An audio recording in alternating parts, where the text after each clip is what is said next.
ছাদ বাগানে এই কর্নারটাতে নিচে ছাদের নিচে এই জায়গাতে একটা শেড ছিল। আসসালামু আলাইকুম, আপনাদের সবাইকে এমএচএস দিয়ে ফেসবুক পেজে স্বাগতম। আশা করি সবাই ভালো আছেন। অনেক দিন পরে আবারও একটি ভিডিও নিয়ে আপনাদের সামনে চলে আসলাম। সো এখন আসছি হচ্ছে আমাদের ছাদ বাগানে, আর ছাদ বাগানের নতুন একটা সেট আপ আপনাদের সাথে শেয়ার করব।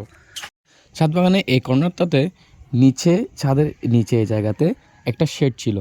ওই শেডটা আমি এই হলুদ গাছগুলো তোলার সময় সাইডে দেওয়ালগুলো ভেঙে ফেলছিলাম, তো যার কারণে ওটা ভেঙে এই সেট আপটা করা হয়েছে। আবার সেই মাটিগুলো দিয়ে এখানে সেট করা হয়েছে। তো এখানে কম্পোস্ট সার ইউজ করা হয়েছে, তারপর ইউরিয়া, এগুলো যাবতীয় যেসব সার দেওয়া প্রয়োজন মাটিতে এগুলো দিয়ে আবার সেট করছি, মাটিগুলো রেডি করে এগুলো সিমেন্টের কিছু বস্তা নিয়ে বস্তার মধ্যে এগুলো মাটি ভর্তি করে এখানে লাইন ধরে এগুলা লাগিয়ে দিয়েছি আর কি। সো দেখেন মরিচ গাছগুলো কিন্তু লাগানো হয়েছে, বেশ কয়েকদিন হয়ে যাচ্ছে অলরেডি গাছে মরিচ চলে এসেছে।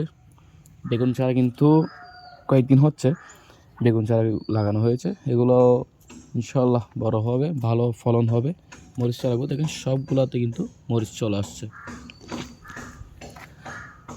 গাছের গ্রোথটা কেমন জানি একটু কম কম লাগতেছে, তো এটাও দেখতে হবে। সবগুলো মরিচ চারাতে ভালো পরিমাণে মরিচ আসছে গাছ অনুযায়ী আর কি।